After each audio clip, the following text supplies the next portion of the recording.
তো আজকে আমি ৬ নম্বর চ্যাপ্টারটা পড়াবো বিজনেস স্টাডিজে বিপণন ব্যবস্থাপনা। ঠিক আছে? যেটাকে আমরা ইংলিশে বলে থাকি মার্কেটিং ম্যানেজমেন্ট। আর এই পিডিএফটার মধ্যে আমি যে পড়াচ্ছি এখানে না আমি হাইলাইট করে রেখেছি। মানে যেই লাইনগুলোতে তোমাদের ভালো করে ফোকাস করতে হবে, যেই লাইনগুলো ইম্পোর্টেন্ট লাইন এমসিকিউর জন্য, ঠিক আছে? সেই লাইনগুলো আমি হাইলাইট করে রেখেছি। ঠিক আছে তো? তো দেখো ১ম দিয়ে আমরা পড়ছি যে meaning and concept of marketing. Marketing মানে কি? দেখো সেল তো শুনেছি। সেল আর মার্কেটিং কিন্তু দুটো আলাদা জিনিস। সেল মানে তো বিক্রি করা, মার্কেটিং করা। আগে তো বিক্রি হবে না, ওই প্রোডাক্টটার মার্কেটিং করতে হয়। ঠিক আছে? আর সেটাই পড়বো এই চ্যাপ্টারে, সেই মার্কেটিংটাকে কি করে ম্যানেজ করতে হয়, এই সমস্ত জিনিসই এই চ্যাপ্টারে পড়া হবে। তো দেখো মার্কেটিং কি বলছে? মার্কেটিং আহ, ইংরেজি মার্কেটিং শব্দটাকে বাংলায় বলা হয় বিপণন। ঠিক আছে? তো বলছে এই বিপণন শব্দটা এসছে কোথা থেকে? বিপণী থেকে। বিপণন শব্দটা এসছে কোথা থেকে? বিপণী থেকে। তাহলে খুব ইম্পর্টেন্ট একটা এমসিকিউর জন্য লাইন, বিপণন শব্দটা কোথা থেকে এসছে? বিপণী থেকে। এবার বলতে হবে বিপণী মানে কি? বিপণী মানে কোনো দোকান বা বাজার। বিপণী মানে কোনো দোকান বা বাজার। আচ্ছা, যেখানে ক্রেতা বা বিক্রেতা মিলিত হয়, এক কথায় যেখানে দ্রব্য ও সেবার বিনিময় ঘটে, যেখানে গুডস এবং সার্ভিসের বিনিময় হয়, সেটাকেই বলা হয় তোমার দোকান বা বাজার, বলতে পারো বিপণী। পণ্য বিনিময়ের সূত্র ধরেই জন্ম লাভ করেছে কারবার।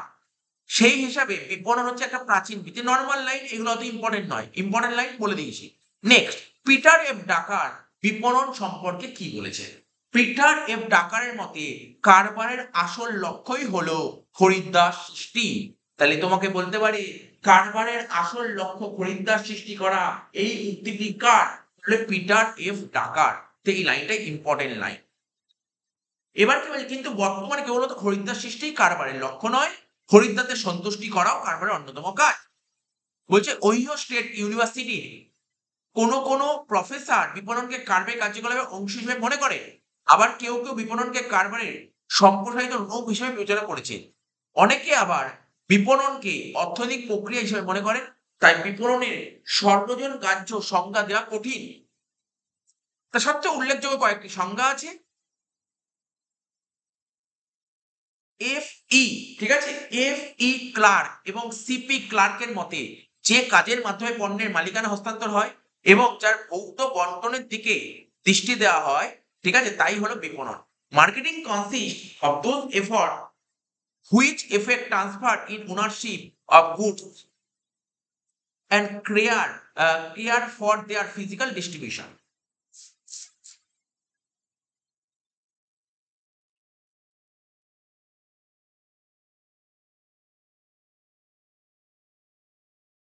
এবার সিই এলড্রিচ কি বলেছে? বিপণন হলো জনগণের সম্পর্কে সুনিশ্চিত হওয়া, চাহিদা সৃষ্টি করা ও চাহিদা পূরণ করা এবং ওইসব কাজ সম্পাদন করে মুনাফা অর্জন করা। Marketing is asserting, creating and satisfying the want of people and doing it at a profit. একটা চার্টটা দেখতে পারো বর্তমানে বিপণন ব্যবস্থাপনা কি হয়েছে। ঠিক আছে? চার্টটা তোমরা দেখে নাও। চার্টটা তোমরা দেখবে। প্রথমে ক্রেতাদের চাহিদা হবে। ক্রেতাদের চাহিদা থেকে তোমার পণ্য উৎপাদন ও সেবা প্রদানের পরিকল্পনা করা হবে। পণ্য ও সেবার বিনিময় মূল্য নির্ধারণ হবে। ক্রেতাদের তৃপ্তি সাধন হবে। তারপর বাজার সৃষ্টি হয়ে যাবে। উইলিয়াম স্ট্যানটন কি বলেছেন? বিপণন হলো বর্তমান এবং সম্ভাব্য খরিদ্দারের প্রয়োজন মেটানোর উদ্দেশ্যে উপযুক্ত পণ্য ও সেবার পরিকল্পনা, উপস্থাপনা ও বন্টন সংক্রান্ত কার্যকলাপের সামগ্রিক পদ্ধতি বা ব্যবস্থা। এইবার দেখো একটা হাইলাইট করেছি, মার্কেটিং মায়োপিয়া গ্রন্থে থিওডোর লিভিট বলেছে। তার মানে তোমাকে বলতে পারে মার্কেটিং মায়োপিয়া এই বইটি কে লিখেছে? তোমাকে বলতে পারে থিওডোর লিভিট। ঠিক আছে? খুব ইম্পর্টেন্ট একটা কোশ্চেন, প্রিভিয়াস ইয়ার গুলোতে এই কোশ্চেনটা বহুবার এসেছে। মার্কেটিং মায়োপিয়া নামক একটা বই আছে। এই বইটা লিখেছেন কে? লেখক কে? রাইটার কে? বলবে থিওডোর লিভিট। তিনি বলেছিলেন ব্যবস্থাপকদের চিন্তা কেবল পণ্য উৎপাদন নয়, খরিদ্দার সৃষ্টি করা এবং ক্রেতাদের সন্তুষ্টি বিধান করা। এই মানসিকতা সংগঠনের প্রতিটি স্তরে প্রতিটি গুণে ছড়িয়ে দিতে হবে। তো এই সংজ্ঞাগুলি অ্যানালাইসিস করলে দেখা যায় যে বর্তমানে কারবারি ক্ষেত্রে কেবলমাত্র ক্রয় বিক্রয়ের দিকেই মনোনিবেশ করানো হয়নি। ঠিক আছে? খরিদ্দারদের অভাব মোচনের দিকেও বেশি গুরুত্ব দেওয়া হয়েছে। তাই আধুনিক চিন্তাধারার বিপণন বলতে বোঝায় খরিদ্দারদের অভাব বুঝতে পারা এবং তা সুষ্ঠুভাবে মোচনের জন্য বিভিন্ন ব্যবস্থা গ্রহণ করা। এক কথায় সুষ্ঠুভাবে পণ্য বন্টনই হলো বিপণনের প্রধান লক্ষ্য। তাহলে বিপণনের প্রধান লক্ষ্য কি? সুষ্ঠুভাবে পণ্য বন্টন করা। এবার কোশ্চেন করতে হবে বিপণনের বৈশিষ্ট্য, মার্কেটিং এর কি কি ফিচার্স আছে, মার্কেটিং এর ফিচার্স গুলো তোমাকে সুন্দর করে পড়তে হবে। দেখো, বৈশিষ্ট্যের পয়েন্ট গুলো তোমরা অবশ্যই মুখস্থ করবে। তার মধ্যে যেই বৈশিষ্ট্যের পয়েন্ট খুব ইম্পর্টেন্ট আমি হাইলাইট করে রেখেছি, ঠিক আছে? তো বিপণনের বৈশিষ্ট্যগুলো কি কি বৈশিষ্ট্য? এটা একটা অর্থনৈতিক প্রক্রিয়া। বিপণন হলো এক অর্থনৈতিক প্রক্রিয়া, হলো বিপণনের অন্যতম বৈশিষ্ট্য।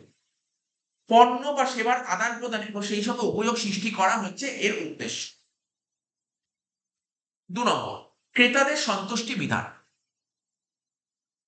আধুনিক বিপণন ব্যবস্থাপনার প্রধান উদ্দেশ্য কি? আধুনিক বিপণন ব্যবস্থাপনার প্রধান উদ্দেশ্য হলো খরিদ্দার বা ক্রেতাদের চাহিদা আবিষ্কার করা। তাহলে খুব মাথায় রাখতে হবে, বিপণনের যদি মেন বৈশিষ্ট্য বলে তাহলে কি বলবে? ক্রেতাদের সন্তুষ্টি বিধান করা। ঠিক আছে? আধুনিক বিপণন ব্যবস্থার প্রধান বৈশিষ্ট্য হলো খরিদ্দার বা ক্রেতাদের চাহিদা আবিষ্কার করা এবং তাদের সন্তুষ্টি বিধানের জন্য বিভিন্ন রকমের ব্যবস্থা গ্রহণ করা। ঠিক আছে? বিপণন মিশ্রণ। বিপণন ব্যবস্থাপনার উল্লেখযোগ্য বৈশিষ্ট্য হলো বিপণন মিশ্রণ। বিপণন মিশ্রণ মানে আমরা এটাকে বলি মার্কেটিং মিক্স। আমরা কিছুক্ষণ পরেই পড়বো 4P কি, 4C কি। ঠিক আছে? এখানে বিপণন মিশ্রণ কি বলছে? পণ্য মানে প্রাইস, সরি পণ্য, ঠিক আছে, প্রোডাক্ট, দাম, প্রাইস, উন্নয়ন, প্রমোশন, বন্টন, ঠিক আছে, ডিস্ট্রিবিউশন, এর সম্মিলিত রূপ রূপ। ঠিক আছে? তাহলে বিপণন মিশ্রণ কি? দাম, উন্নয়ন ও বন্টনের, পণ্য, দাম, উন্নয়ন ও বন্টনের সম্মিলিত রূপ। এইগুলি এমন ভাবে করতে হয় যাতে খরিদ্দারদের পরিতৃপ্তি সাধন ঘটে এবং কারণে মুনাফা অর্জন হয়। গতিশীল প্রক্রিয়া। ঠিক আছে?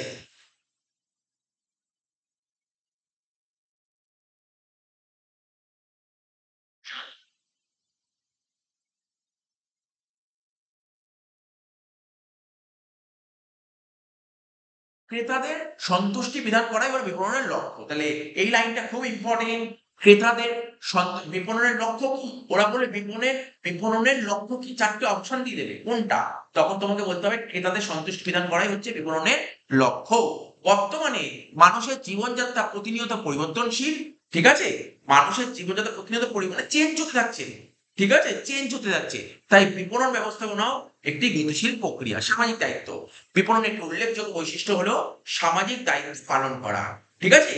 বিপণন ব্যবস্থা এরকম হওয়া উচিত যাতে ক্রেতা সাধারণ প্রবঞ্চিত হয় বা সমাজের ক্ষতি না হয়। ঠিক আছে? বিপণন ব্যবস্থা এমন বলছে, বিপণন ব্যবস্থা এমন হওয়া উচিত নয়। আচ্ছা, বিপণন ব্যবস্থা এমন হওয়া উচিত নয় যাতে ক্রেতা সাধারণ বঞ্চিত হয় বা সমাজের ক্ষতি হয়, এরকম হওয়া উচিত।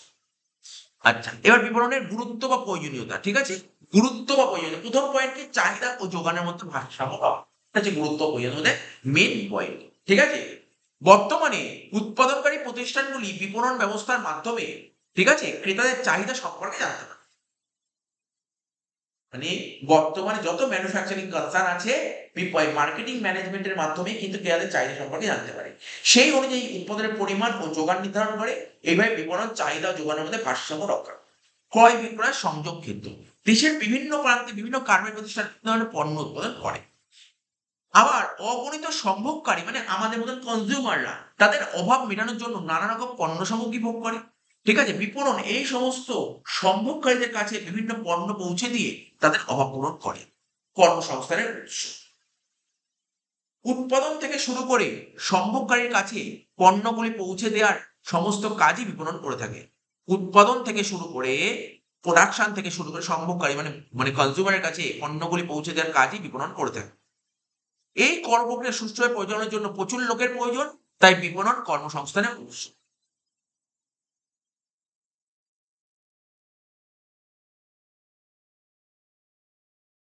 জীবনযাত্রার মান উন্নয়ন।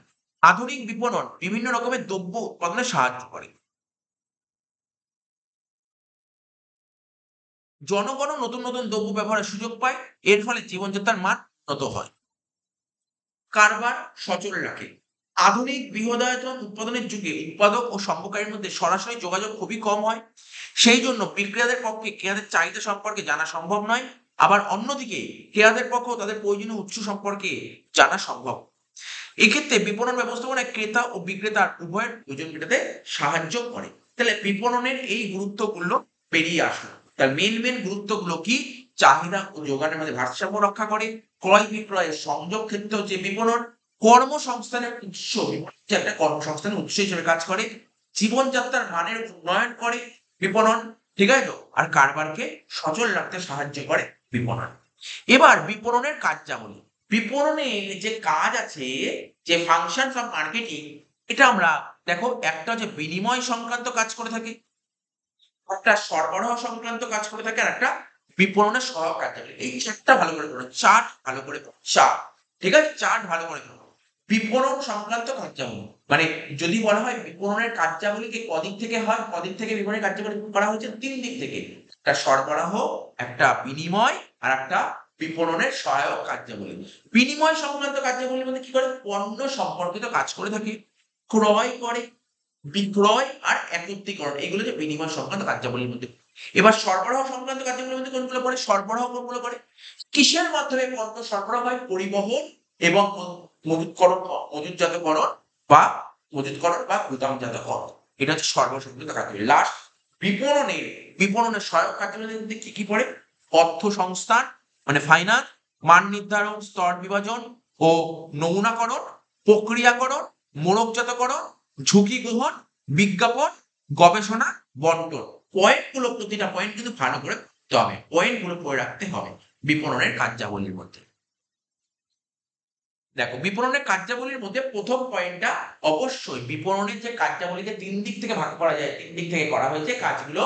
একটা বিনিময় সংক্রান্ত কার্যাবলী, একটা সরবরাহ সংক্রান্ত কার্যাবলী, ঠিক আছে? আর একটা বিপণনের অন্যান্য সহায়ক কার্যাবলী, ঠিক আছে? তো বিনিময় সংক্রান্ত কার্যাবলীর মধ্যে প্রথম পয়েন্ট, পণ্য সম্পর্কিত কাজ, গুডস রিলেটেড ফাংশন, এটা তোমাকে পড়তে হবে, এটা তোমাকে পড়তে হবে, ঠিক আছে? পণ্য সম্পর্কিত কাজ বলতে বোঝায় দ্রব্যের চাহিদা ও যোগানের মধ্যে ভারসাম্য রক্ষা করা, ঠিক আছে? চাহিদা ও যোগানের মধ্যে, চাহিদা প্রয়োজন অনুসারে দ্রব্যের প্রকৃতি সম্পর্কে পরিকল্পনা করতে হয়। মানে চাহিদা অনুসারে দ্রব্যের প্রকৃতি মানে নেচার অফ প্রোডাক্ট সম্পর্কে প্ল্যানিং করতে হবে। এর ফলে ঠিক সময়ে, উপযুক্ত পরিমাণে, উপযুক্ত দামে নির্দিষ্ট দ্রব্য ক্রেতার কাছে পৌঁছানো নিশ্চিত হয়। বিপণনের আধুনিক ধারণা অনুসারে পণ্য সম্পর্কিত বিশ্লেষণই হচ্ছে কাজের অন্তর্ভুক্ত বিষয়। নেক্সট পয়েন্ট, ক্রয়। এই পয়েন্টটা পড়বে ক্রয়। ক্রয় বিপণনের গুরুত্বপূর্ণ কাজ। তাহলে বিপণনের যতগুলো গুরুত্বপূর্ণ কাজ আছে তার মধ্যে ক্রয় হচ্ছে একটা অন্যতম গুরুত্বপূর্ণ কাজ। উৎপাদনকারীকে উৎপাদনের জন্য কাঁচামাল কিনতে হয়, যন্ত্রপাতি কিনতে হয় ও অন্যান্য সাজ সরঞ্জাম কিনতে হয়। এই সমস্ত জিনিস ঠিক মতো কিনতে না পারলে প্রোডাকশন ভালো মতন হয় না, প্রোডাকশনে ব্যাহত হয়, ঠিক আছে? অন্যদিকে নিয়মিত মানে রেগুলার বেসিসে বা কন্টিনিউয়াস সেল করার জন্য, ঠিক আছে, বিক্রয়ের জন্য পাইকারি ও খুচরো কারবারিদের নানাবিধ পণ্য ও সেবা ক্রয় করতে হয়। উৎপাদনকারী ও মধ্যবর্তী ব্যবসায়ী উভয়ে ক্রয়ের উদ্দেশ্যে মুনাফা অর্জন। উৎপাদনকারী এবং মধ্যবর্তী ব্যবসায়ী উভয়ই কেনার উদ্দেশ্যকে মুনাফা অর্জন। সঠিকভাবে বিচার বিশ্লেষণ করে পণ্য বা সেবা ক্রয় না করলে ক্ষতির সম্ভাবনা বেশি। বিপণন ব্যবস্থা ক্রয় বিক্রয়ের মধ্যে সমন্বয় গড়ে তোলে।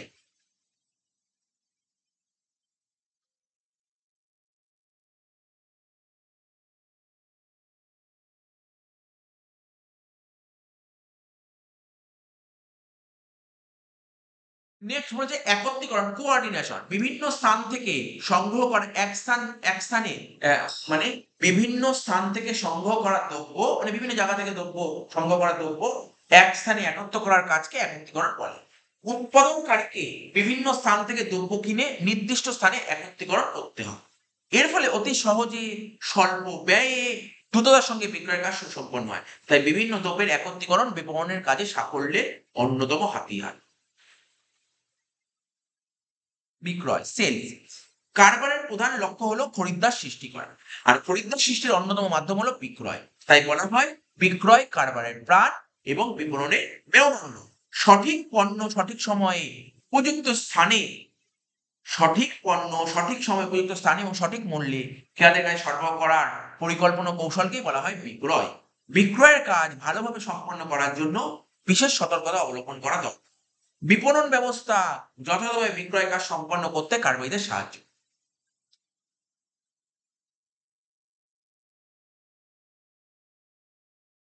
এবার পড়বো আমরা পণ্য সরবরাহ সংক্রান্ত কার্যাবলী। এর মধ্যে দুটো পয়েন্ট আছে, একটা পরিবহন আছে আর একটা গুদামজাতকরণ বা মজুতকরণ। পরিবহন, ট্রান্সপোর্টেশন।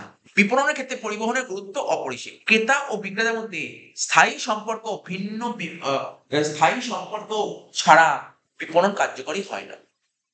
এই স্থায়ী সম্পর্ক গড়ে ওঠে পরিবহনের সাহায্যে। আর পরিবহন ব্যবস্থার মাধ্যমে এক স্থান থেকে অন্য স্থানে যত সময় পণ্য পাঠানো সম্ভব হয়। মজুতকরণ বা গুদামজাতকরণ। বিপণনের এক গুরুত্বপূর্ণ কাজ হলো ওয়্যার হাউসিং, গুদামজাতকরণ বা মজুতকরণ। ঠিক আছে তো? কিছুদিনের জন্য পণ্যাদি ধরে রাখার নাম মজুতকরণ। উৎপাদিত পণ্যের সবটাই একসঙ্গে বাজারে বিক্রি হয় না, এজন্য গুদামজাতকরণ অপরিহার্য। গুদামজাতকরণের মাধ্যমে পণ্যের সময়গত উপযোগ সৃষ্টি করা যায়।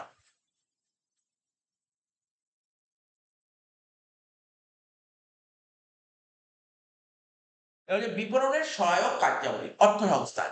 বিপণন কাজের মধ্যে অত্যন্ত গুরুত্বপূর্ণ বিষয় হলো প্রয়োজনীয় অর্থের সংস্থান করা। ক্রয় বিক্রয়, পরিবহন, গুদামজাতকরণ ও অন্যান্য আনুষঙ্গিক বিপণন কার্যাবলী সম্পাদনের জন্য প্রচুর টাকার প্রয়োজন। ঠিক আছে? কারবারিগণ বিভিন্ন উৎস থেকে তাদের প্রয়োজনীয় অর্থের সংস্থান করে। প্রয়োজনীয় পরিমাণ অর্থ সংগ্রহ করাও ওদের কাজ। বলছে standardization, level segregation and sampling. ঠিক আছে?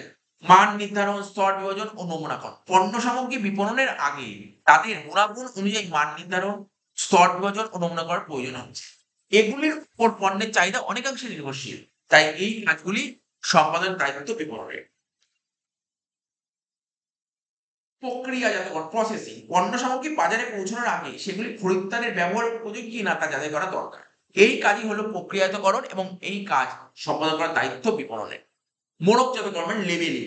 চাহিদা অনুযায়ী বিভিন্ন স্থানে সুরক্ষিতভাবে পণ্য পাঠাতে হয়। পণ্যের প্রকৃতি অনুযায়ী ভালোভাবে মোড়ক করার প্রয়োজন হয়, তাই উপযুক্ত মোড়কের দিকে দৃষ্টি দেওয়া বিপণনের কাজ। ঝুঁকিকরণ, রিস্ক বেয়ারিং। বলছে কারবারি কার্যকলাপে বিভিন্ন ধরনের ঝুঁকি আছে, যেমন পণ্যের দাম, ক্রেতাদের চাহিদা পরিবর্তন, তীব্র প্রতিযোগিতা, এমনকি প্রাকৃতিক বিপর্যয় প্রভৃতি। এই সব সাধারণ ঝুঁকিগুলি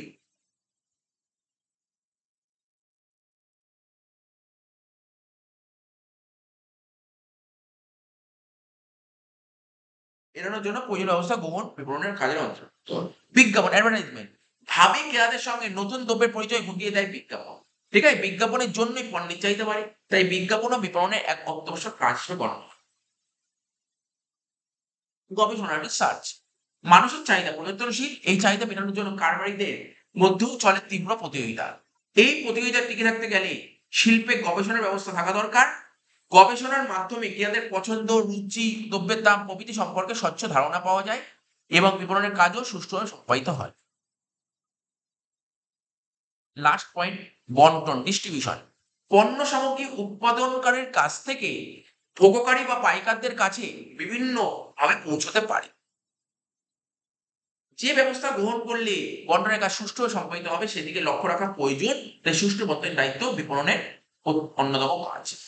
এবার এই দুটোর মধ্যে পার্থক্য, বিপণনের সঙ্গে বিক্রয়ের পার্থক্য। বিপণন কাকে বলে? আগেই বললাম, প্রথমেই বললাম, শুরুতেই বললাম, যেসব মানবিক কার্যকলাপ বিনিময় প্রক্রিয়ার মাধ্যমে মানুষের চাহিদা ও প্রয়োজন মেটানোর লক্ষ্যে কাজ তাকে বলে বিপণন। বিক্রয় কাকে বলে? যে কাজের দ্বারা পণ্য বা সেবার মালিকানা হস্তান্তর হয় এবং তার টাকার মূল্য সে। যেমন ধরো আমার ফোনের দোকান, আগে ফোনের মালিক ছিলাম আমি, এখন তুমি আমাকে টাকা দিলে ফোনটা তুমি কিনবে বলে মালিক হয়ে গেলে তুমি।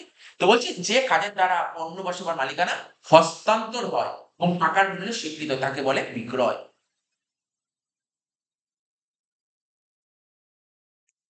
বৈশিষ্ট্য, বিক্রয়ের দেখো, কি বলছে, বিক্রয়ের বৈশিষ্ট্য হবে দ্রব্য ও সেবা সত্ত্ব বা খরিদ্দার বা ক্রেতাদের চাহিদা আবিষ্কার করা এবং তাদের সন্তুষ্টির জন্য বিভিন্ন ব্যবস্থা গ্রহণ করা। আর বিপণনের বৈশিষ্ট্য, আধুনিক বিপণনের প্রধান বৈশিষ্ট্য হলো অধিকার হস্তান্তর করা। অধিকারটা হস্তান্তর আধুনিক বিপণনের প্রধান বৈশিষ্ট্য। পরিধি, বিপণনের পরিধি কি ব্যাপক। ঠিক আছে? বিপণনের পরিধি ব্যাপক, কিন্তু বিক্রয়ের পরিধি তোমার সংকীর্ণ। বিপণনের পরিধি ব্যাপক কি বললাম? পণ্যের উৎকর্ষ সাধন, ক্রেতা সৃষ্টি, পণ্যের বন্টন, পণ্য বিক্রয় সবই বিপণনের কাজের অন্তর্ভুক্ত। তাহলে বিপণনের কাজের মধ্যে কি বলে? পণ্যের উৎকর্ষ সাধন করা, ক্রেতা সৃষ্টি, পণ্যের বন্টন, পণ্য বিক্রয় সবই বিপণনের কাজের অন্তর্ভুক্ত। আর বিক্রয়, বিক্রয় বিপণনের অংশ বিশেষ। বিক্রয় সেল মার্কেটিং এর একটা পার্ট। সেল মানে মার্কেটিং এর পরিধিটা বিশাল বড়, কিন্তু সেল মার্কেটিং এর একটা পার্ট। পণ্য ও সেবার হস্তান্তর কেবলমাত্র বিক্রয়ের কাজ, তাই বিক্রয়ের পরিধি সংকীর্ণ। উদ্দেশ্য, ঠিক আছে, ক্রেতার চাহিদা নিরূপণ করা ও চাহিদা পূরণের মাধ্যমে মুনাফা অর্জন হচ্ছে বিপণনের লক্ষ্য। তাহলে পরীক্ষায় যদি বলে বিপণনের লক্ষ্য কি, তোমাকে বলতে হবে যে না, ক্রেতার চাহিদা নিরূপণ করা এবং চাহিদা পূরণের মাধ্যমে মুনাফা অর্জন বিপণনের লক্ষ্য। আর বিক্রয়, বিক্রয়ের পরিমাণ বাড়িয়ে মুনাফা অর্জন বিক্রয়ের উদ্দেশ্য। গুরুত্ব, বিপণন ক্রেতার প্রয়োজনের উপর গুরুত্ব আরোপ করে, ঠিক আছে। সুতরাং বলা যায় যে বিপণন হচ্ছে ক্রেতামুখী। তাহলে কি বিপণন কি মুখী? বিপণন বলবে তুমি ক্রেতামুখী। আচ্ছা, বিক্রয় বিক্রেতার প্রয়োজনের উপর গুরুত্ব আরোপ করে। সুতরাং বলা যায় বিক্রয় হচ্ছে উৎপাদনমুখী, বিক্রয় উৎপাদনমুখী, আর বিপণন ক্রেতামুখী। প্রধান কাজ, ক্রেতার তৃপ্তি সাধন করাই হচ্ছে বিপণনের কাজ। আর পণ্যের বিক্রয় নিশ্চিত করা এবং বৃদ্ধি করা হলো বিক্রয়ের প্রধান কাজ। নীতি, বাজার বিশ্লেষণ, পরিকল্পনা রূপায়ণ ও নিয়ন্ত্রণ বিপণনের অন্যতম নীতি। বিক্রয়ের ক্ষেত্রে বাজার সংক্রান্ত গবেষণা বা পরিকল্পনা তেমন উল্লেখযোগ্য নীতি নয়। বিজ্ঞাপন, বিপণনের ক্ষেত্রে বিজ্ঞাপনের কোনো ভূমিকা নেই। বিক্রয়ের ক্ষেত্রে বিজ্ঞাপনের ভূমিকা অপরিসীম। বিজ্ঞাপন বিক্রয়ীদের সাহায্য করে। মেয়াদ, বিপণন ব্যবস্থা দীর্ঘকালীন প্রয়োজনের উপর গুরুত্ব আরোপ করে। বিক্রয় ব্যবস্থা হচ্ছে স্বল্পকালীন প্রচেষ্টা।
এবার বিপণন ব্যবস্থাপনা দর্শন, মার্কেটিং ম্যানেজমেন্ট ফিলোসফি।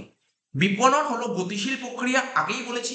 এই গতিশীল প্রক্রিয়ায় বৈজ্ঞানিক ব্যবস্থাপনার রীতিনীতি ও কৌশলের প্রয়োগ জন্ম দিল এক নতুন কর্মক্ষেত্র ব্যবস্থাপনা, যার নাম বিপণন ব্যবস্থাপনা। বিপণন ব্যবস্থাপনা হলো কারবার ব্যবস্থাপনার এমন এক কার্যগত হয়। এক কথায় বলা যেতে পারে বিপণন ব্যবস্থাপনা হচ্ছে একটা ফিলোসফি, মার্কেটিং ম্যানেজমেন্ট হচ্ছে একটা ফিলোসফি, বিপণন ব্যবস্থাপনা হচ্ছে দর্শন, যা ক্রেতাদের মনস্তাত্ত্বিক দিকগুলি বিচার করে। তাহলে এই লাইনটা কিন্তু খুব ইম্পর্টেন্ট। বিপণন ব্যবস্থাপনা লেখা বিপণন ব্যবস্থাপনা কি, অনেক অপশন দেবে তোমাকে, বলবে বিপণন ব্যবস্থা হচ্ছে একটা দর্শন, ঠিক আছে, যা ক্রেতাদের মনস্তাত্ত্বিক দিকগুলি বিচার করে, ক্রেতাদের ক্রয় ক্ষমতার পূর্বানুমান করে, ক্রেতারা কি পরিমাণ গুডস কিনতে পারে সেটা পূর্বানুমান করে, ঠিক আছে, এবং বিক্রয়ের পরিমাণ বাড়ানোর জন্য প্রয়োজন নির্দেশ দেওয়া হয়। এইভাবে পরিকল্পনা, বাস্তবায়ন, নিয়ন্ত্রণ, ঠিক আছে, ও পুনঃপরিকল্পনা এক ব্যবস্থাপনা চক্রের ছবি দেখা যায় বিপণন ক্ষেত্রে সাধারণ ব্যবস্থা প্রয়োগগুলি। পরের পৃষ্ঠায় দেখানো হলো বিপণন ব্যবস্থার চক্রটা দেখতে পাচ্ছ তুমি। পরিকল্পনা, তারপর সংগঠন, সেখান থেকে নির্দেশ দেন, সেখান থেকে নিয়ন্ত্রণ। বিপণন ব্যবস্থার দর্শন গুলো দেখো, বিপণন ব্যবস্থার 5টা দর্শন আছে। একটা হচ্ছে ক্রেতামুখী দর্শন, ঠিক আছে, বিপণন ব্যবস্থার ক্রেতামুখী দর্শন, একটা বিক্রয়মুখী দর্শন, একটা উৎপাদনমুখী দর্শন, একটা পণ্যমুখী দর্শন, একটা সমাজমুখী দর্শন। তো ক্রেতামুখী দর্শন জিনিসটা কি? ক্রেতাদের প্রয়োজন, রুচি, পছন্দ সমীক্ষা করে দ্রব্য উৎপাদন করলে উৎপাদিত পণ্য সহজেই বিক্রি হবে। অর্থাৎ ক্রেতা সন্তুষ্টির প্রয়োজনীয় পদক্ষেপগুলি হলো উদ্দিষ্ট বাজার শনাক্ত করা, উদ্দিষ্ট বাজারে ক্রেতাদের প্রয়োজনগুলি অনুধাবন করা, ক্রেতাদের প্রয়োজনগুলি মেটানোর জন্য দ্রব্য ও সেবার উন্নতি সাধন করা। এটা হলো ক্রেতামুখী দর্শন। 2 বলেছে বিক্রয়মুখী দর্শন। কোনো কারবারি প্রতিষ্ঠান তাদের পণ্য বিক্রয় কোনো কারবারি প্রতিষ্ঠান তাদের পণ্য বিক্রয় সর্বাধিক করার জন্য বিজ্ঞাপন ও অন্যান্য প্রসারমূলক কৌশল অবলম্বন করে। ফলে ক্রেতারা পণ্যের প্রতি আকৃষ্ট হয় এবং বিক্রয় বৃদ্ধি পায়। 3 নম্বর উৎপাদনমুখী দর্শন।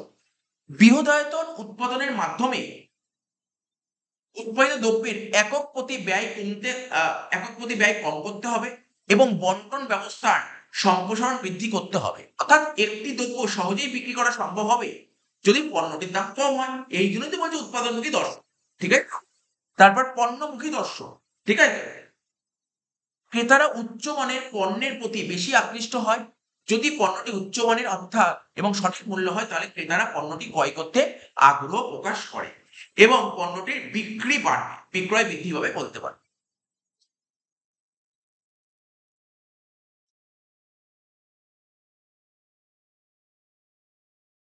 ঠিক আছে, সমাজমুখী দর্শন, ঠিক আছে, অনেক সময় ক্রেতাকে সন্তুষ্টির সঙ্গে সঙ্গে সমাজের দিকে লক্ষ্য রেখে বিপণন প্রচেষ্টা পরিচালনা করা হয়। সমাজের কল্যাণ সাধনের জন্য দারিদ্র্য দূরীকরণ, কর্মসংস্থান সৃষ্টি, পরিবেশ সুরক্ষা প্রভৃতির দিকে বিশেষ লক্ষ্য রাখা হয়। এই লক্ষ্য পূরণের উদ্দেশ্যে যে সমস্ত প্রতিষ্ঠান কাজ করে তারা দীর্ঘকালীন মুনাফার লক্ষ্য পূরণ করতে পারে, দীর্ঘকালীন মুনাফার লক্ষ্য পূরণ করতে পারে। তাহলে বিপণন ব্যবস্থাপনার দর্শনগুলো তোমরা কি কি বললে? 5টা দর্শন। একটা সমাজমুখী, পণ্যমুখী, উৎপাদনমুখী, বিক্রয়মুখী, ক্রেতামুখী। এবার হচ্ছে মার্কেটিং মিক্স।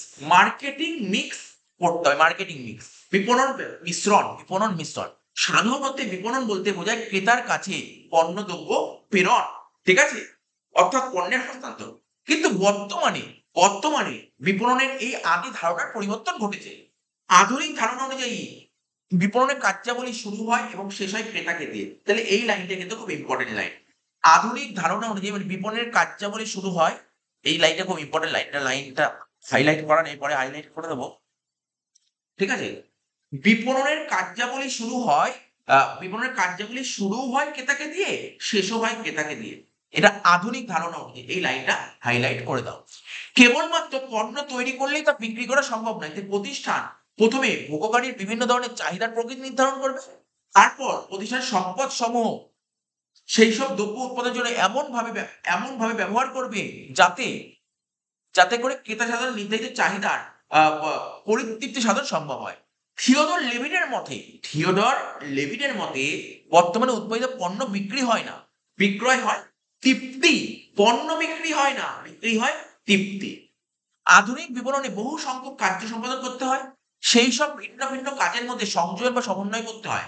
সুতরাং প্রতিষ্ঠানের লক্ষ্য পূরণের জন্য বিপণনের গুরুত্বপূর্ণ কাজগুলি অর্থাৎ উপকরণগুলিকে একত্রিত করা বা তাদের মধ্যে সমন্বয় সাধন করাকে বলা হয় বিপণন মিশ্রণ, মার্কেটিং মিক্স। মার্কেটিং মিক্স কাকে বলে? প্রচেষ্টার বিভাজন, বিপণনের উপাদান সমূহের সমন্বয় বা বাজারের শক্তি সময় মূল্যায়নের ভিত্তিতে নির্দিষ্ট সময়ে প্রতিষ্ঠানের উদ্দেশ্য সাধনে সর্বাধিক সাহায্য দান করবে। ফিলিপ কোটলার কি বলেছেন? বলছে কোনো এক নির্দিষ্ট সময়ে ফার্মের বিপণন সংক্রান্ত সিদ্ধান্তের চলকগুলি যথাযথ বিন্যাসই হলো বিপণন মিশ্রণ।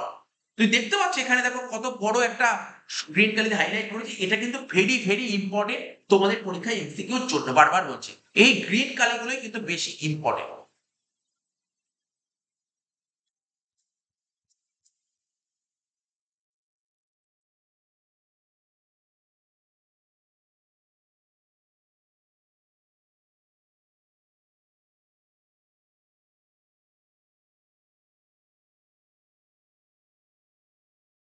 কি বলেছে? বিপণন মিশ্রণের ভাবনা প্রথম কে তুলে ধরে? বলতে হবে বিপণন মিশ্রণের ধারণা বা বলতে পারো ভাবনা সবার প্রথম কে তুলে ধরেন? ঠিক আছে, নীল এইচ বর্ডেন, হার্ভার্ড বিশ্ববিদ্যালয়, হার্ভার্ড ইউনিভার্সিটির প্রফেসর নীল এইচ বর্ডেন। ঠিক আছে, বিপণন মিশ্রণ ধারণাটিকে পপুলার কে করেছিল? এই মার্কেটিং মিক্সের কনসেপ্টটাকে কে পপুলার করেছিল? জেরম ম্যাকার্থি, জেরম ম্যাকার্থি।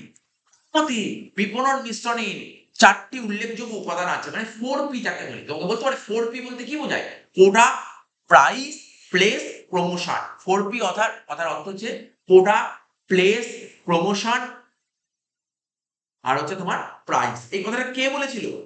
ম্যাকার্থি। ম্যাকার্থি বলেছিল। ম্যাকার্থি প্রোডাক্ট মিক্সের ক্ষেত্রে 4টে P এর কথা বলেছিল ম্যাকার্থি। ঠিক আছে, আর ম্যাকার্থি হচ্ছে তোমার বিপণন মিশ্রণ মানে প্রোডাক্ট মিক্স কি বলছি, মার্কেটিং মিক্স। ঠিক আছে, মার্কেটিং মিক্সের মিক্সটাকে পপুলার করেছিল ম্যাকার্থি। তিনিই বলেছিল 4P এর কথা, প্রোডাক্ট, তারপর প্রাইস, প্লেস এন্ড প্রমোশন। ঠিক আছে, হ্যাঁ। অতএব বিপণন মিশ্রণে 4টি P এর সম্বন্ধে আমি এইমাত্র বললাম। এবার রবার্ট লুথারবর্ন, ঠিক আছে, বিপণন মিশ্রণের 4টি সি এর কথা বলে। তাহলে তোমাকে বলতে পারে 4P কে বলেছে আর 4C কে বলেছে? 4P বলেছে ম্যাকার্থি, আর 4C এর কথা কে বলেছে? 4C এর কথা বলেছে রবার্ট লুথারবর্ন। 4C এর ফুল ফর্ম বলে দেখো, customers need and want, cost to the customer, convenience আর কমিউনিকেশন। ঠিক আছে, তো আশা করি বুঝতে পারলে 4P তুমি দেখতে পাচ্ছ একটা গোল সার্কেল করে দিয়েছে, একবার দেখে নেবে। Very very important, very very important question. এবার বলেছে পণ্য কাকে বলে? পণ্য অর্থাৎ তোমার প্রোডাক্ট কাকে বলে? মানুষের অভাব মোচনের জন্য প্রয়োজনীয় বস্তু বা সেবাকে পণ্য বলে। এটা খুব ইম্পর্টেন্ট কোশ্চেন। মানুষের অভাব মোচনের জন্য প্রয়োজনীয় বস্তু বা সেবাকে কি বলে? পণ্য বলে। পণ্যের কিছু উদাহরণ আছে, দেখো পণ্যের কিছু উদাহরণ আছে। বলছে গাড়ি বলো একটা পণ্যের উদাহরণ, পাখা বলো, ঠান্ডা পানীয় কোল্ড ড্রিঙ্কস বলো, ঘড়ি বলো, বই বলো, খাতা বলো, এগুলো সব পণ্যের মধ্যে পড়ে। ঠিক আছে, তো তো এই জায়গাটা তোমরা দেখে নেবে, প্যারাটা বলে দিলাম পণ্য কাকে বলে। এবার পণ্যের কিছু বৈশিষ্ট্য আছে পণ্যের।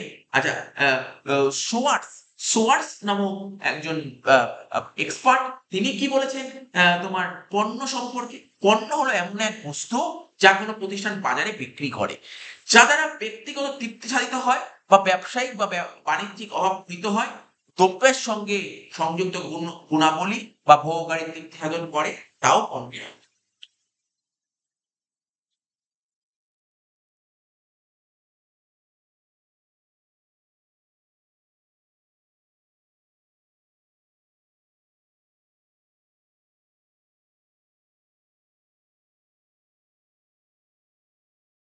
পণ্যের বৈশিষ্ট্য, পণ্যের বৈশিষ্ট্যগুলো কি? পণ্যের 5টা বৈশিষ্ট্য আছে, 5টা বৈশিষ্ট্য। পণ্য স্পর্শনীয় ও অস্পর্শনীয়। স্পর্শনীয় বুঝতে টাচ করতে পারবে। বলছে কোনো জিনিসকে পণ্য হতে গেলে সাধারণত তাকে স্পর্শ করা যায়। যেমন খাতা, বই, চেয়ার, টেবিল এগুলো পণ্য, কিন্তু এগুলোকে স্পর্শ করা যায়। তবে সেবারূপে পণ্য তো অস্পর্শ, যেমন ব্যাংক, ব্যাংক একটা পণ্যের মধ্যে পড়ে। ঠিক আছে, কেন? কেন পণ্য কাকে বলে? যেখানে গুডসও হতে পারে আবার সার্ভিসও হতে পারে। ঠিক আছে, তো সার্ভিসটাকেও তো পণ্য বলা হয়। যেমন ব্যাংক, বীমা ভিত্তিক সেবা, মেরামতি করা, এইগুলো পণ্যের মধ্যে পড়ে। তাহলে পণ্য স্পর্শনীয় হতে পারে, অস্পর্শনীয় হতে পারে। যে পণ্য হতে গেলে স্পর্শনীয় বা স্পর্শনীয় হতেই হবে। বিক্রয়যোগ্য, পণ্যের অন্যতম উল্লেখযোগ্য বৈশিষ্ট্য হলো পণ্যের বিক্রয়যোগ্যতা, অর্থাৎ যে বস্তু বা সেবা বাজারে উপস্থাপন করা হয়েছে তা যদি বিক্রয়যোগ্য হয় তবে তাকে পণ্য বলা হবে। বিনিময় মূল্য, এক্সচেঞ্জ, পণ্য হতে হলে তার বিনিময় মূল্য থাকতে হবে, ক্রেতা ও বিক্রেতার মধ্যে উপযুক্ত প্রতিহারের বিনিময়ে তা হস্তান্তরযোগ্য হবে।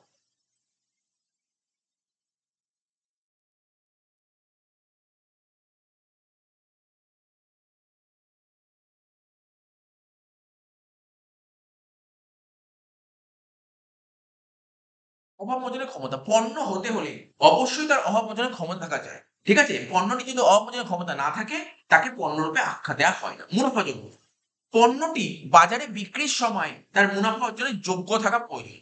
যোগ্য থাকা একান্ত প্রয়োজন। অন্যথায় কোনো প্রতিষ্ঠানই পণ্য উৎপাদন করবে না। দেখা গেল পণ্য তৈরি করে পণ্য থেকে প্রফিটই হচ্ছে না। তো কেউ পণ্য তৈরিই করবে না। ঠিক আছে? তাই দীর্ঘস্থায়ী লক্ষ্য হিসেবে পণ্যের মুনাফাযোগ্যতা এক উল্লেখযোগ্য বৈশিষ্ট্য।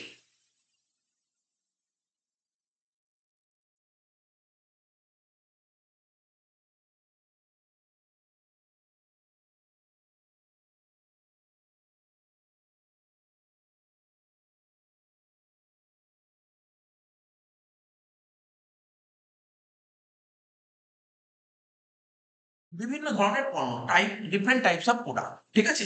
পণ্য ২ রকমের। একটা ভোগ্য পণ্য আর একটা শিল্প পণ্য। পণ্য ক রকমের? পণ্য হচ্ছে তোমার ২ রকমের। একটা ভোগ্য পণ্য আর একটা শিল্প পণ্য।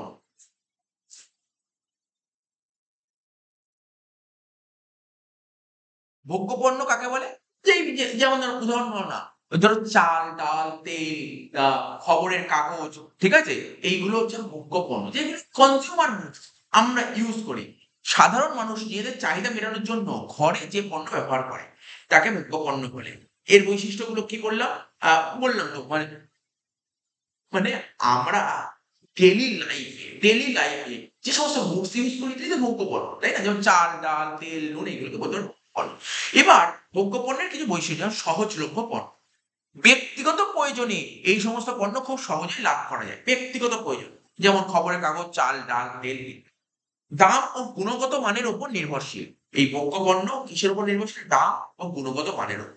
দাম, পরিমাণ, গুণগত মান বিচার করে ভোগ্য পণ্য কেনা হয়। যেমন মোটর গাড়ি, টিভি, কম্পিউটার। ক্রেতার ইচ্ছাধীন। ক্রেতার অর্থ ও ঐকান্তিক ইচ্ছার উপর এই ধরনের পণ্য ক্রয় বিক্রয় নির্ভর করে। মূল্যবান দ্রব্য সামগ্রী, অলংকার এইগুলো তুমি বুঝতে পারো। ঠিক আছে? এবার ভোগ্য পণ্যকে ভাগে ভাগ করা যায়? ভোগ্য পণ্যকে আমরা দুদিক থেকে ভাগ করতে পারি। একটা সাহিত্যের দিক থেকে আর একটা ক্রেতার আচরণের দিক থেকে, ক্রয়ের আচরণের দিক থেকে। সাহিত্যের দিক থেকে সাহিত্যের দিক থেকে যদি বলি, সাহিত্যের ভিত্তিতে ভোগ্য পণ্যকে আমরা ৩ ভাগে ভাগ করি। সাহিত্যের দিক থেকে ভোগ্য পণ্য ৩ ভাগে ভাগ করি। একটা হচ্ছে তোমার দীর্ঘস্থায়ী পণ্য, একটা অস্থায়ী পণ্য আর একটা সেবা। দীর্ঘস্থায়ী পণ্য কোনগুলো? যেমন ধরো গাড়ি, ফার্নিচার এগুলো দীর্ঘস্থায়ী পণ্য। যে সকল পণ্য দীর্ঘকাল ব্যবহার করা যায়। আর অস্থায়ী পণ্য দুধ, চিনি, সাবান। যে সমস্ত পণ্য কয়েকবার ব্যবহার করা যায়। ঠিক আছে? তাকে অস্থায়ী পণ্য বলে। যেমন এইসব পণ্যের আয়ুষ্কাল খুবই সামান্য। সেবা, বলছে উপযোগ সৃষ্টি বা খরিদ্দারদের সন্তুষ্টি প্রদানকে বলা হয় সেবা। বর্তমানে সেবা কাজকেও পণ্য হিসেবে ধরা হয়। যেমন টিভি ও মোবাইল সেবা। ক্রয় আচরণের ভিত্তির দিক থেকে পণ্যকে কয় ভাগ করে? ৩ ভাগে। সহজলভ্য পণ্য, বিপণিজাত পণ্য আর বিশিষ্ট পণ্য। সহজলভ্য পণ্য কাকে বলে? যে সমস্ত পণ্যের ধারাবাহিক চাহিদা থাকে এবং ন্যূনতম ক্রয় প্রচেষ্টা দিয়ে সেগুলি ক্রয় করা হয় আ যায় তাদের বলা হয় সহজলভ্য পণ্য। যেমন দেশলাই, মোমবাতি, আইসক্রিম এইগুলোকে বলা হয় সহজলভ্য।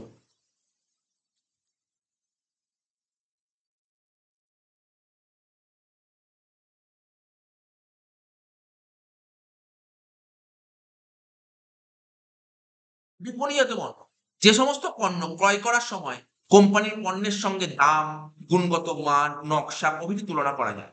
যে সমস্ত পণ্য ক্রয় করার সময়, যে সমস্ত পণ্য কেনার সময় অন্য কোম্পানির পণ্যের সঙ্গে দাম, গুণগত মান, নকশা প্রভৃতি তুলনা করা যায়, তাদের বলে বিপণিজাত পণ্য। যেমন টিভি, মোটর গাড়ি, মোবাইল ফোন। এগুলো হচ্ছে বিপণিজাত পণ্য। আর বিশিষ্ট পণ্য কাকে বলে? যে সমস্ত পণ্যের ব্র্যান্ড নেম থাকে যে সমস্ত পণ্যের তাকে বলে বিশিষ্ট পণ্য। যেমন গোদরেজ কোম্পানির ফ্রিজ, ফিলিপস টিভি, টাইটানের হাতঘড়ি, এলজি ওয়াশিং মেশিন এইগুলো। এবার ভোগ্য পণ্য হলো, এবার আমরা পড়বো শিল্প পণ্য। ঠিক আছে, প্রথমে বললাম ভোগ্য পণ্য, এবার পড়বো শিল্প। যে সমস্ত পণ্য কেবল শিল্প উৎপাদনে ব্যবহৃত হয় তাদেরকে শিল্প পণ্য। যেমন এই সমস্ত পণ্য সরাসরি ভোগের কাজে লাগে, যেমন কয়লা, লোহা। তারপর হচ্ছে আকরিক, চামড়া প্রভৃতি। শিল্প পণ্যের উল্লেখযোগ্য বৈশিষ্ট্য কি? কাঁচামাল। মানবিক প্রচেষ্টার মাধ্যমে, ঠিক আছে, প্রাকৃতিক সম্পদের রূপান্তর ঘটিয়ে মানুষের ব্যবহার উপযোগী করার জন্য যে সমস্ত পণ্য ব্যবহার করা হয় তাকে বলে শিল্পের কাঁচামাল। শিল্পায়িত পণ্যের প্রথম ও প্রধান বৈশিষ্ট্য হলো সেগুলি শিল্পের কাঁচামাল হিসেবে ব্যবহৃত হয়। যেমন কাঠ শিল্পের, কাষ্ঠ শিল্পের কাঁচামাল কাঠ। উৎপাদন প্রক্রিয়ার অংশ। অনেক শিল্প পণ্য আছে যারা উৎপাদনের সামগ্রিক অংশ নয় কিন্তু উৎপাদন প্রক্রিয়ার অংশ। যেমন ছোট ছোট যন্ত্রপাতি। যে কোনো দ্রব্য উৎপাদন করতে হলে ছোট ছোট যন্ত্রপাতি থেকে আরম্ভ করে অনেক কিছু সাহায্য নিতে হয়। এই সমস্ত দ্রব্যগুলিকে শিল্প পণ্য হিসেবে গণ্য করা হয়। তিন, সরাসরি ব্যবহার অযোগ্য। শিল্প পণ্য সরাসরি ব্যবহার করা যায় না, রূপান্তর ঘটিয়ে আকারগত চাহিদা সৃষ্টি করে মানুষের ব্যবহার উপযোগী করে তোলা হয়। অসমপণ্য। শিল্প পণ্য পৃথিবীর সর্বত্র সমানভাবে পাওয়া যায় না। শিল্প পণ্যের অসম বন্টনের জন্য আন্তর্জাতিক বাজার সৃষ্টি হয়েছে। পণ্যের গুরুত্ব, এবার বলবো কি পণ্যের গুরুত্ব। পণ্যের গুরুত্বগুলো একবার পয়েন্টগুলো জাস্ট চোখ বুলিয়ে নেবে। পণ্যের গুরুত্ব কি হচ্ছে? সফল বিপণনের মূল উপাদান, ক্রেতার চাহিদা পূরণ করে পণ্য, তারপর বিক্রয় বৃদ্ধি করে পণ্য, প্রতিযোগিতার হাতিয়ার হিসেবে কাজ করে পণ্য, আর প্রতিষ্ঠানের লক্ষ্য পূরণে সাহায্য করে পণ্য।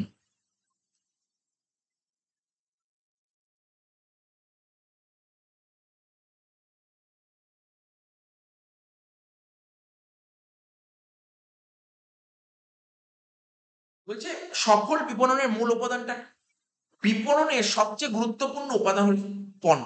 পণ্য সম্পর্কিত নীতি ও কৌশলই বিপণন মিশ্রণের কেন্দ্রবিন্দু। পণ্য যদি ভোগকারী চাহিদা করতে না পারে তাহলে বিপণন মিশ্রণের অন্যান্য উপাদানের জন্য, তাই পণ্য হলো সফল বিপণনের মূল উপাদান। এটাকে ক্রেতাদের চাহিদা পূরণ করে।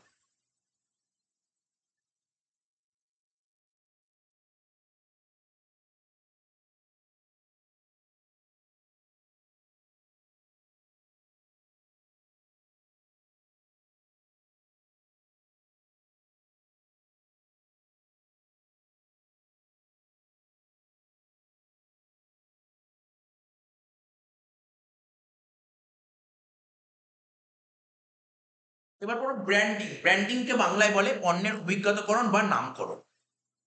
পণ্যের ব্র্যান্ডিং হলো এমন একটা পদ্ধতি যার দ্বারা পণ্যের সঙ্গে উৎপাদনকারীকে অভিন্ন রূপে প্রতিষ্ঠা করা যায়। ব্র্যান্ডিং হলো এমন একটা পদ্ধতি যার দ্বারা পণ্যের সঙ্গে উৎপাদনকারীকে অভিন্ন রূপে প্রতিষ্ঠা করে। এতে কেবলমাত্র নামই ব্যবহার করা হয় না, সংকেত বা চিহ্ন ব্যবহার করা হয়। ব্র্যান্ডিং এ শুধু নাম ব্যবহার করা হয় না, সংকেত বা চিহ্ন ব্যবহার করা হয়। এক কথায় পণ্যের অভিজ্ঞতাকরণ পণ্যের নিজস্ব এক বিশেষতা প্রদান করে। আমেরিকান মার্কেটিং অ্যাসোসিয়েশনের মতে অভিজ্ঞতাকরণই হলো দ্রব্যের নাম, সাংকেতিক চিহ্ন বা নকশা, এগুলি সংমিশ্রণ। তাহলে ব্র্যান্ডিং জিনিসটা কি? নাম, দ্রব্যের নাম, দ্রব্যের সাংকেতিক চিহ্ন বা নকশা, এগুলি সংমিশ্রণ। যার উদ্দেশ্য হলো কোনো একজন বিক্রেতা এবং কোনো বিক্রেতা গোষ্ঠী পণ্যগুলি বা কাজগুলি শনাক্ত করা এবং সেগুলি তার বা তাদের প্রতিযোগীদের পণ্য বা সেবা কাছ থেকে পৃথক করা। অভিজ্ঞতাকরণের উদ্দেশ্যে সাধারণত তিনটি পদ্ধতি অবলম্বন করা হয়। কি কি? উৎপাদিত পণ্যের বিশেষ নাম দেওয়া হয়, যেমন পন্ডস ক্রিম, নিহার নারকেল তেল, লাক্স সাবান। পণ্যের পরিচয়ের জন্য প্রতীক চিহ্ন ব্যবহার করা হয়, যেমন হাতুড়ি মার্কা ফিনাইল, জাহাজ মার্কা দেশলাই, গণেশ মার্কা সর্ষের তেল। কখনো কখনো উৎপাদকের নাম অনুসারে পণ্যের নামকরণ করা হয়, যেমন মারুতি গাড়ি, বাটার জুতো। যখন পণ্যের নির্দিষ্ট নামটি আইনে দ্বারা স্বীকৃতি লাভ করে তখন তাকে বলা হয় ব্যবসায়িক নাম বা ট্রেডমার্ক। ট্রেডমার্ক আইনের দ্বারা এই ট্রেডমার্ক আইনের দ্বারা নিবন্ধিত হয়। অভিজ্ঞতাকরণ নিবন্ধিত হলে মানে ব্র্যান্ডিংটা রেজিস্ট্রি হলে তা আট চিহ্নের দ্বারা নির্দেশিত হয়। নিবন্ধিত ব্র্যান্ডটি বিক্রেতা সম্পূর্ণ নিজ সম্পত্তি, অন্য কেউ তা ব্যবহার করলে সেটি হবে আইনত দণ্ডনীয় অপরাধ। এবার আমরা করবো ব্র্যান্ডিং এর ক্লাসিফিকেশন। ব্র্যান্ডিং কে দুদিক থেকে ভাগ করা গেল, উৎপাদকের দিক থেকে আর একটা বন্টনকারীর দিক থেকে।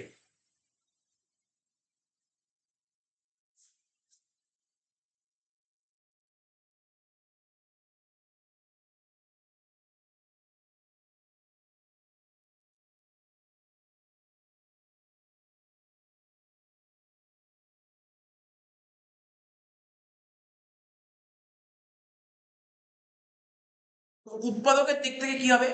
একটা হচ্ছে উৎপাদকের দিক থেকে দেখো কতগুলো ব্র্যান্ডিং আছে, ৬টা। একটা জাতীয় ব্র্যান্ডিং, আঞ্চলিক ব্র্যান্ডিং, ব্যক্তিগত ব্র্যান্ডিং, ছত্র ব্র্যান্ডিং, বিজ্ঞাপন ব্র্যান্ডিং আর গ্লোবাল ব্র্যান্ডিং। তো দেখো জাতীয় ব্র্যান্ডিং কাকে বলে? জাতীয় ব্র্যান্ডিং এর উদাহরণ কি? হিরো সাইকেল, টাটা চা, এগুলো জাতীয় ব্র্যান্ডিং। যখন কোনো পণ্যের একই নাম সমগ্র দেশ জুড়ে ব্যবহৃত হয় তখন তাকে বলে জাতীয় ব্র্যান্ডিং। আঞ্চলিক ব্র্যান্ডিং মানে মশাল দেশলাই, রাঙা জবা সিঁদুর, আলতা, এগুলো আঞ্চলিক ব্র্যান্ডিং এর মধ্যে পড়ে। কোনো একটি নির্দিষ্ট অঞ্চলের জন্য যখন কোনো পণ্যের নাম ব্যবহার করা হয় তখন তাকে আঞ্চলিক ব্র্যান্ডিং বলে। ব্যক্তিগত ব্র্যান্ডিং কোনটা? Surf, Surf Excel, Sunlight. এক্ষেত্রে উৎপাদক প্রতিটি পণ্যের জন্য পৃথক পৃথক নাম ব্যবহার করে। যেমন হিন্দুস্তান ইউনিলিভার বিভিন্ন দামে ও বিভিন্ন মানের ডিটারজেন্টের জন্য বিভিন্ন নাম ব্যবহার করে, যেমন সার্ফ, সার্ফ এক্সেল, সানলাইট। শব্দ অভিজ্ঞতা মানে ব্র্যান্ডিং। বাজারে যেসব কোম্পানি নিজস্ব সুনাম গড়ে উঠেছে সেই কোম্পানি তাদের সমস্ত উৎপাদিত পণ্যের সঙ্গে কোম্পানির নামটি জুড়ে দেয়। যেমন গোদরেজ, এই কোম্পানি তাদের উৎপাদিত আলমারি, ফ্রিজ তার সব ক্ষেত্রে গোদরেজ নামটি ব্যবহার করে। অ্যাডভার্টাইজমেন্ট ব্র্যান্ডিং, বিজ্ঞাপনের জন্য বিশেষ কোনো চিহ্ন বা প্রতীক যখন ব্যবহৃত হয় তখন তাকে অ্যাডভার্টাইজিং ব্র্যান্ডিং বলে। যেমন হাতুড়ি মার্কা ফিনাইল আর চিহ্ন দেওয়া দুলালের তাল মিস্ত্রি। গ্লোবাল ব্র্যান্ডিং, যখন সারা বিশ্বে একই নামে কোনো পণ্য বিক্রি হয় তখন গ্লোবাল ব্র্যান্ডিং। যেমন কোকোকোলা, পেপসি, সানসিল্ক শ্যাম্পু, এইগুলো। তারপর ডিস্ট্রিবিউটর ব্র্যান্ডিং এর মধ্যে কি কি পড়ে? বলছে অনেক উৎপাদনকারী তাদের উৎপাদিত দ্রব্য বিপণনের দায়িত্ব মধ্যস্থকারীর উপর ছেড়ে দেয়। মধ্যস্থকারীরা সেই সমস্ত দ্রব্য পণ্যের সুবিধার্থে একটি নাম ব্যবহার করে, ব্র্যান্ড ব্যবহার করে। মধ্যস্থকারীরা যে নাম বা ব্র্যান্ড ব্যবহার করে তাকে বলে বন্টনকারীদের বিজ্ঞাতকরণ, মানে ডিস্ট্রিবিউটার্স ব্র্যান্ডিং। এই ধরনের ব্র্যান্ডিং আবার ৪ প্রকার: ব্যক্তিগত branding, dealer branding, store branding, house branding. Green Kalida দেখা পুরো ব্যাপারগুলো অনেকগুলোই পড়াচ্ছি, কিন্তু যেগুলো হাইলাইট করেছি সেইগুলোই ভালো করে চোখ দেবে, সেইগুলোতে প্রেশার দেবে, পড়বে, সেইগুলো পড়বে, বারবার করে পড়বে, হাইলাইট করা। এবার ব্র্যান্ডিং এর সুবিধা। ব্র্যান্ডিং এর সুবিধা আমরা প্রথমে কনজিউমারের দিক থেকে বলবো, তারপর সেলারের দিক থেকে বলবো। ঠিক আছে? সুবিধা কনজিউমার দিক থেকে কি ব্র্যান্ডিং সুবিধা, সেলারের দিক থেকে কি সুবিধা। এক তো কনজিউমার দিক থেকে বলতে পারো পণ্যের পৃথকীকরণ, মানে পৃথকীকরণ পণ্যের। ব্র্যান্ডিং এর মাধ্যমে খুব সহজে পণ্যকে পৃথকীকরণ করা যায়। ফলে পণ্যের গুণাবলী ধারাবাহিকতার ব্যাপারে ক্রেতা নিশ্চিন্ত থাকতে পারে। ন্যায্য মূল্য, বলছে অভিজ্ঞত পণ্যের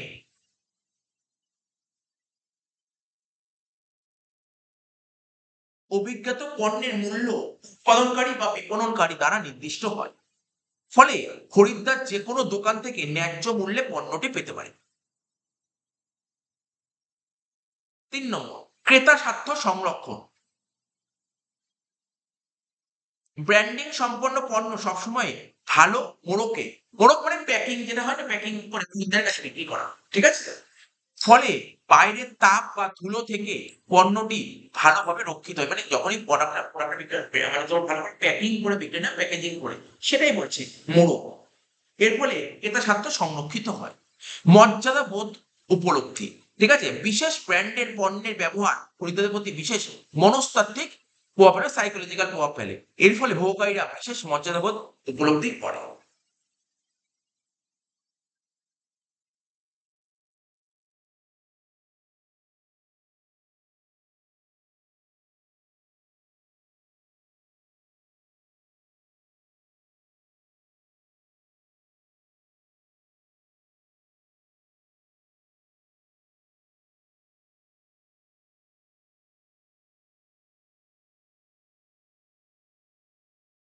এবার যে অ্যাডভান্টেজ ফর সেলার, সেলারের দিক থেকে বিক্রয়ের সুবিধা।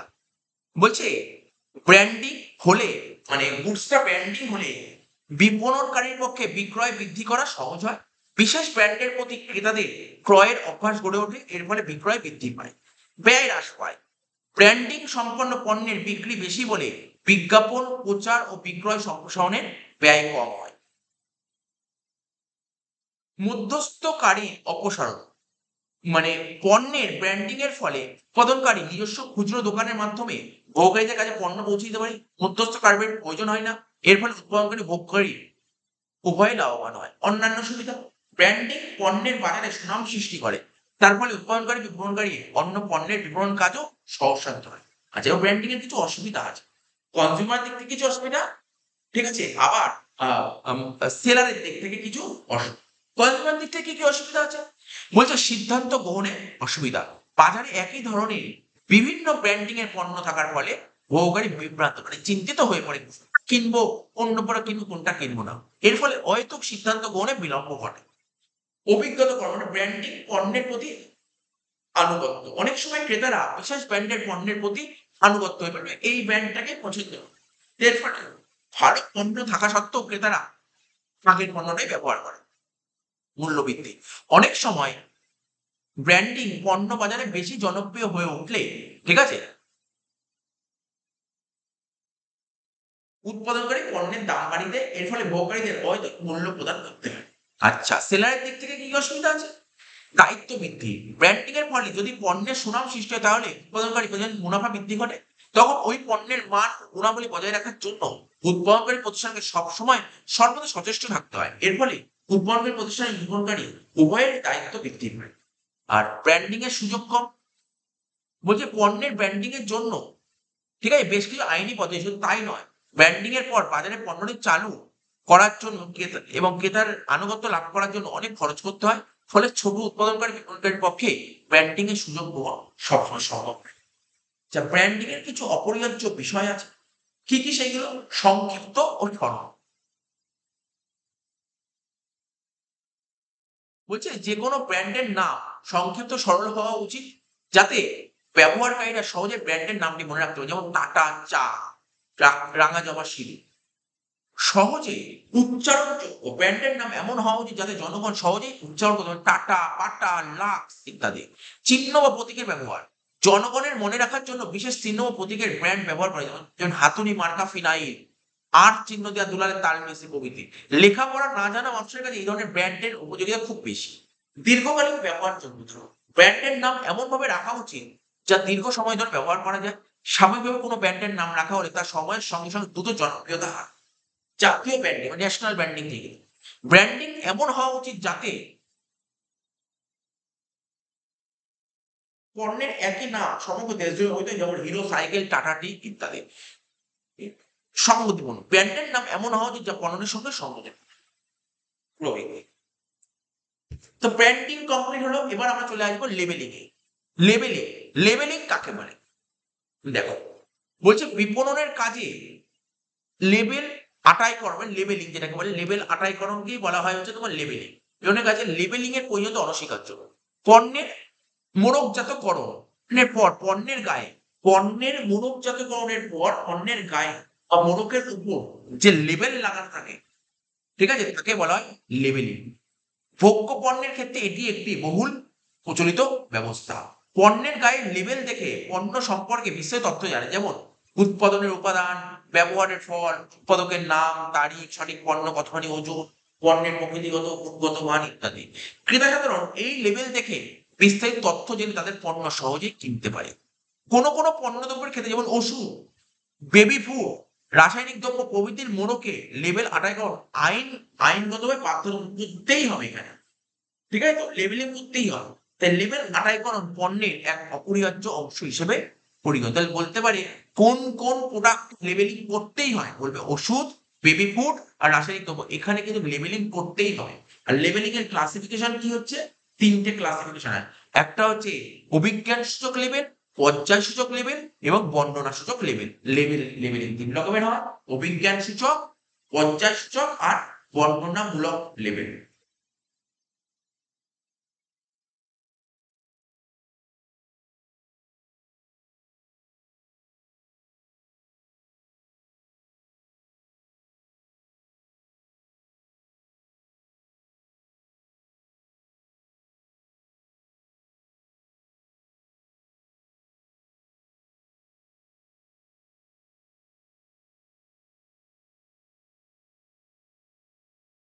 বলছি অভিজ্ঞান সূচক লেবেল কাকে বলে?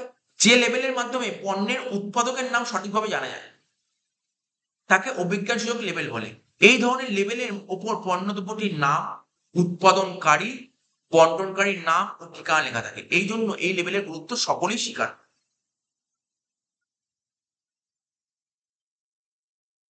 পর্যায়সূচক লেবেল, প্রসেসিং লেবেল, যে লেবেলের দ্বারা পণ্যের গুণ ও মান জানা যায় তাকে পর্যায়সূচক লেবেল বলে। এই ধরনের লেবেল বিশেষভাবে কার্যকরী নয়। এই ধরনের লেবেলে উৎপাদনকারী খুব একটা ইচ্ছুক নয়।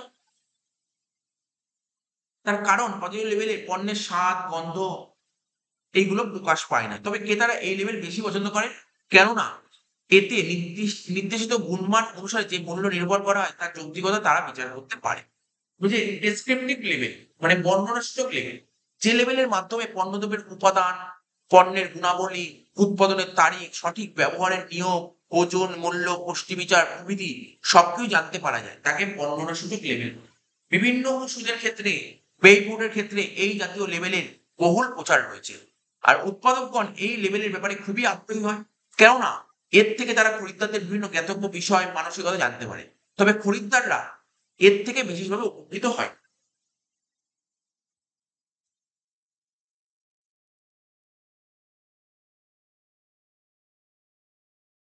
এবার বলছি লেবেলিং এর কিছু সুবিধা। প্রথম সুবিধা কি? লেবেলিং এর মাধ্যমে ক্রেতাদের কাছে পণ্যের উৎপাদন সম্পর্কে বিস্তারিত তথ্য জ্ঞাপন করা যায় লেবেলিং এর মাধ্যমে। একই সঙ্গে মোড়কজাতকরণ ও অভিজ্ঞতাকরণের কাজে সুবিধা হয়। প্যাকেজিং এবং তোমার ব্র্যান্ডিং এর কাজে সুবিধা হয়। লেবেলের দ্বারা পণ্যের গুণ, মান, বৈশিষ্ট্য, ওজন, পরিমাণ, ব্যবহার প্রভৃতি সম্পর্কে বিশদভাবে জানা যায়। ফলে ক্রেতারা সহজেই পণ্য কিনতে পারে। ঠিক আছে? পণ্যের উৎপাদকের পরিচয় অর্থাৎ পণ্যের নাম, উৎপাদনকারীর নাম, ঠিকানা ক্রেতারা বিশদভাবে জানতে পারে এই লেবেলের মাধ্যমে। পণ্যের উপাদান বা পণ্য প্রস্তুতকারকের তারিখ, পণ্যের মূল্য, ব্যবহার প্রভৃতি বিভিন্ন নির্দেশিকার পরিচয় এই লেবেলের মাধ্যমে। এছাড়া পরিবহনের সময় পণ্য ওঠানো নামানোর কাজেও লেবেল ভীষণভাবে সাহায্য করে। কোথায়, কখন পণ্যটি পাঠানো হবে এই সমস্ত কিছুই লেবেলের মাধ্যমে জানতে পারা যায়। এদিক থেকে বলা যায় উৎপাদক ও ক্রেতার সঙ্গে সংযোগ স্থাপনের কাজে সহায়ক হয় এই লেবেলিং। লেবেলিং এর কিছু অসুবিধা আছে।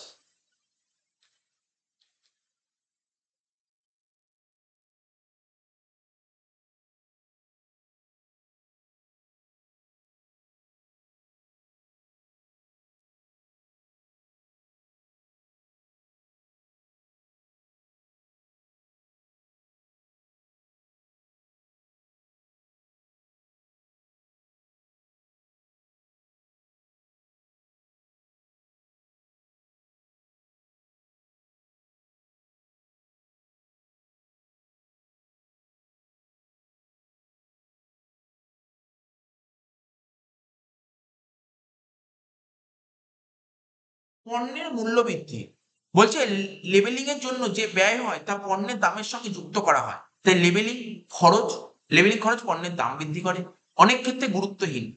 লেবেলিং এর মাধ্যমে ক্রেতাদের কাছে পণ্যের উৎপাদন সম্পর্কে বিভিন্ন তথ্য জ্ঞাপন করা হয়। কিন্তু ক্রেতা যদি অশিক্ষিত হয় অর্থাৎ লেবেল প্রদত্ত তথ্য পড়তে না পারে তাহলে লেবেলিং এর তথ্য তার কাছে গুরুত্বহীন। অসত্য লেবেল আটাই করা, অনেক ক্ষেত্রে অসাধু কারবারিরা নিজের উৎপাদিত দ্রব্যটি সম্পর্কে অসত্য তথ্য পরিবেশন করে, ফলে ক্রেতারা পণ্য ক্রয় করে প্রতারিত হয়। বিচার বুদ্ধির উপর প্রভাব, সূক্ষ্ম লেবেলিং কৌশল ক্রেতাদের ক্রয় করার বিচার ক্ষমতাকে প্রভাবিত করে।